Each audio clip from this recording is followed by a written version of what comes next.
Hi, back again.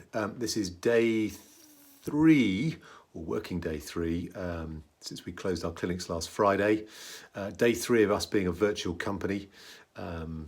Matt put a little piece out about what we're doing virtually. I hope that was helpful and hopefully useful.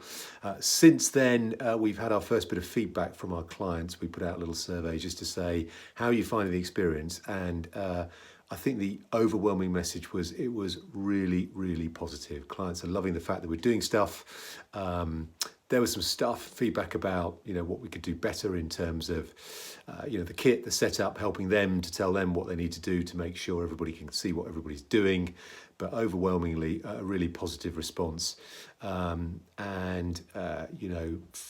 4.7 out of 5 and a 9.4 out of 10.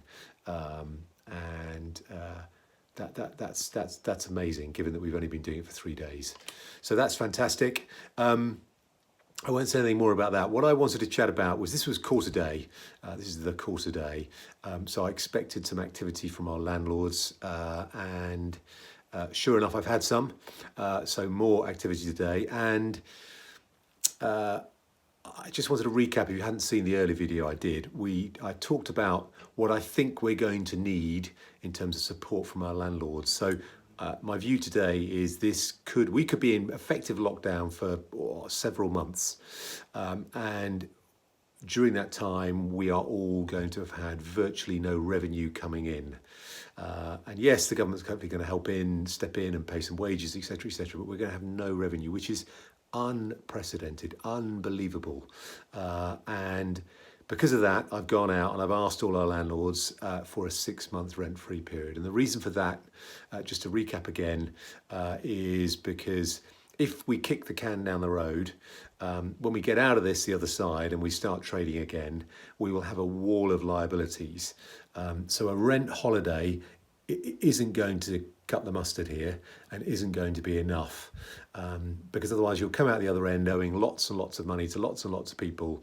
And whatever they do about saying, giving you some decent payment terms and saying, well, you can pay it back over the next year, the next 18 months, the next 2 years. The problem is we will all end up effectively just trading insolvently, because we just won't be able to get out the other side. So we do need a rent-free holiday. That's what you should be asking for.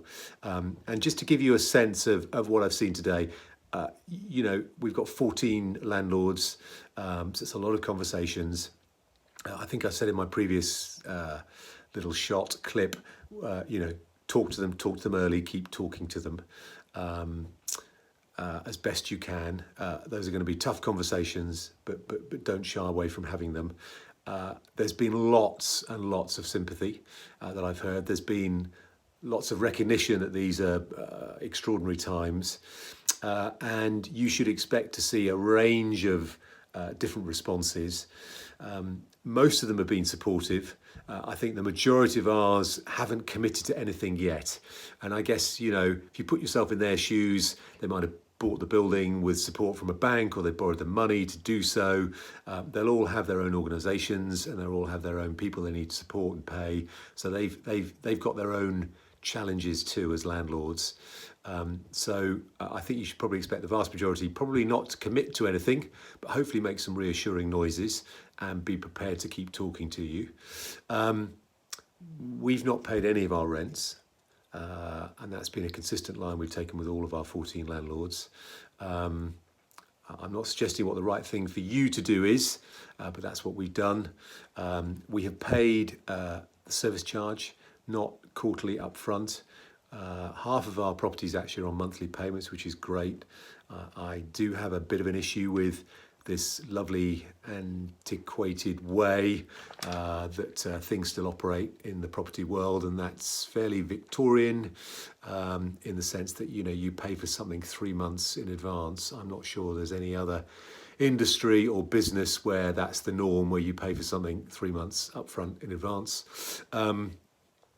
It's starting to change, and we're pushing hard to make sure that all of our properties are on monthlies, and those that are still on quarterlies, I've said to them all, if you get anything, it will only be on a monthly basis. So we haven't paid rent, but we have paid our service charge for this month in advance. The conversation I hope to have in the next few weeks will be, lots of these buildings are being mothballed. We've mothballed all our clinics, everything's switched off. Most of the buildings we're in happen to be office buildings, so they're empty too. And in most cases, they're not manned any longer if they were manned. And so those service charges should start to tumble because we don't need to clean them. The air conditioning's not running.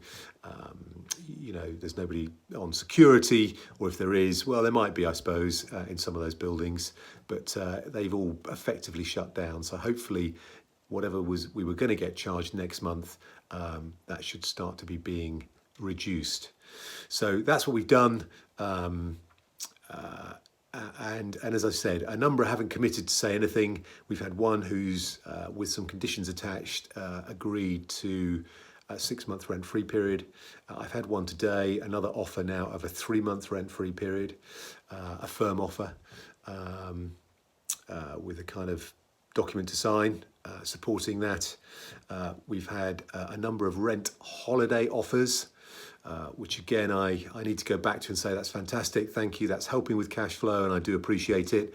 My view still is I need a rent-free period. And I've had the inevitable couple who've kind of said, pay up or it'll get a bit nasty. I will be going back to them and saying, well, you're going to have an empty unit. The landlords do have the whip hand on this stuff, but they also need to have a long-term view. And one of those who said, cough up or else, we're a fairly new tenant, which is tricky for them, I guess, but they'll have to take a view. And, I want to be still standing so I can pay them at some point further down the line for the rest of the term, because that's what I'd like to do. And if they, make me forfeit the lease, they're not going to get that money. So that's their decision, I guess. But, don't be surprised. There'll be a number of different responses, but please keep talking to them and definitely keep pushing for a rent-free period, because that's what we all need if we're going to come out of this successfully standing and have viable, solvent businesses moving forwards. I hope that's helpful.